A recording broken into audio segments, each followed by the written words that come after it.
Ang barko ng Philippine Navy nagpakitang gilas at nagpaputok ng kanyang mga missiles.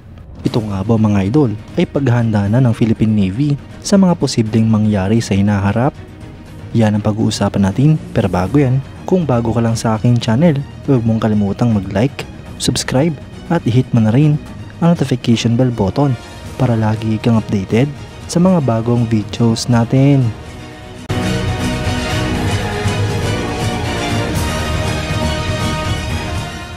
Ang Philippine Navy ay nagkandak ng first live firing ng MBDA Mistral 3 short-range surface-to-air missile na pinaputok mula sa Simbad RC launcher ng BRP Jose Rizal FF-150.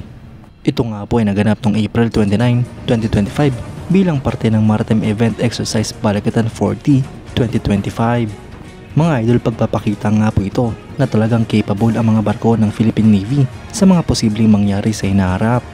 Makikita nga po dito na talagang advance na ang mga kagamitan ng Pilipinas dahil mas malalakas na asset na ang ating nabibili. Bukod pa dyan mga idol ay meron nga pong iba't ibang capabilities ang mga barko ng Philippine Navy na magagamit sa iba't ibang klaseng misyon. Ang BRP Jose Rizal ay ang lead ship ng kanyang class ng guided missile frigates ng Philippine Navy. Siya nga po ang kauna-unahang purpose-built frigate ng serbisyo dahil karamihan sa mga barko ng ating bansa noon ay mga retiradong patrol ships mula sa iba't ibang bansa. Ang barkong ito mga idol ay isa sa primary warships na capable na mag-conduct ng multi-role operations tulad ng coastal patrol, anti-air at anti-submarine warfare. Ang barkong ito mga idol ay may displacement na 2,600 tons, may habang 107 meters, beam na 13.8 meters at draft na 6.35 meters.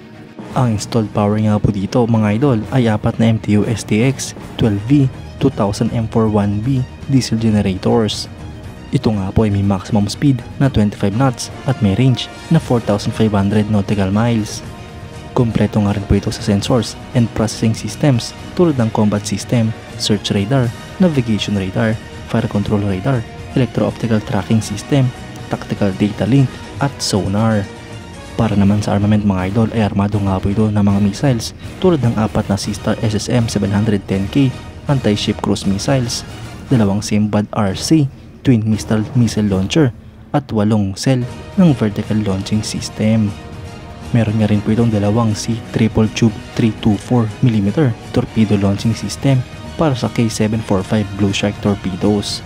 At armado rin ito ng isang Otto Melara 76mm dual purpose rapid fire autocannon, isang Aselsan Smash 30mm remote weapon station autocannon, 4 na K6 50 caliber heavy machine guns at isang close-in weapon system.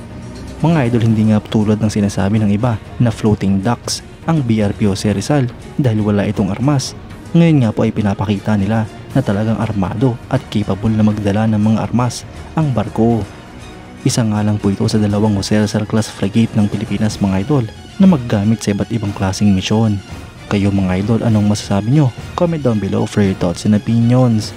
At yan nga lang po ang pag-uusapan natin ngayon mga idol. Maraming salamat sa panonood. Huwag nyo rin kalimutang mag-like at subscribe bilang suporta sa ating channel. Mabuhay kayo mga idol!